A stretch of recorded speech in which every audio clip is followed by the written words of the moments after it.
আইবিএসটা আসলে কি এবং কিভাবে আমরা এটা থেকে মুক্ত হব সেই বিষয় নিয়ে আজ আলোচনা করছি। আমাদের ব্রেইন এবং গাট সবসময় একে অপরের সাথে যোগাযোগ করে থাকে, কিন্তু আইবিএসে এই কানেকশানটা এত বড়ই সেন্সিটিভ হয়ে পড়ে যে তখন সাধারণ গ্যাসটাও ভয়ঙ্কর চাপ মনে হয়। তো এখন আমরা ভালো করে একটু খেয়াল করি। IBS symptoms is equal to sensitive gut plus stress. এখন সেন্সিটিভ গাটটা কি? সেন্সিটিভ গাট হলো পরিপাকতন্ত্র, অর্থাৎ যে তন্ত্র আমাদের খাবারকে পরিপাক করতে সহায়তা করে। আর স্ট্রেস হলো হতাশা বা চিন্তা। এই হতাশা বা চিন্তা এবং পরিপাকতন্ত্রের সমন্বয়কেই আমরা আইবিএস সিমটমস বলে থাকি।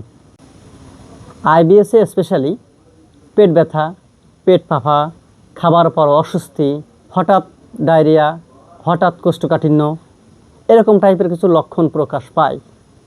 তবে এটা যে আইবিএসের লক্ষণ তাই বলে আপনি এড়িয়ে যাবেন না, কারণ এটাই আপনার লিভারও একদম পুরোপুরি নষ্ট করে দিয়ে সিমটম দেখাতে পারে।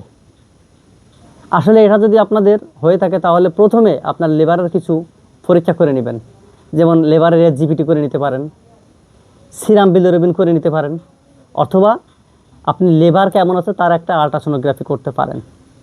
তারপরে যদি এটাই নেগেটিভ আসে, সব যদি আপনার রেজাল্ট ভালো থাকে, তাহলে এটাকে আইবিএস হিসেবে আমরা ধরে থাকি, আর সেটা আইবিএস হিসেবে আমরা ট্রিটমেন্ট দিয়ে থাকি। হ্যাঁ, অনলাইনে একটা ভিডিও দেখছিলাম, একজন ভাই করেছে, সে বলেছে আইবিএসের সঠিক কোনো ট্রিটমেন্ট নেই।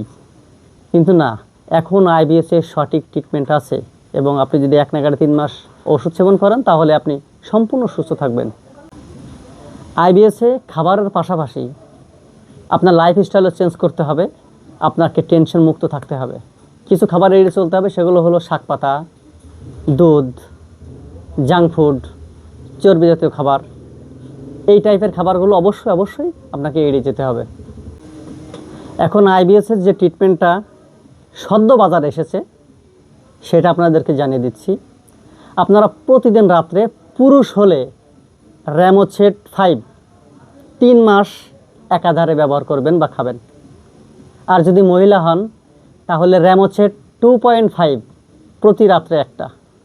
এর সঙ্গে আপনি অ্যান্টি আলসার্ট যেমন প্যান্টোপ্রাজল অথবা রাবিপ্রাজলের যে কোনো একটি ওষুধ সেবন করতে পারেন।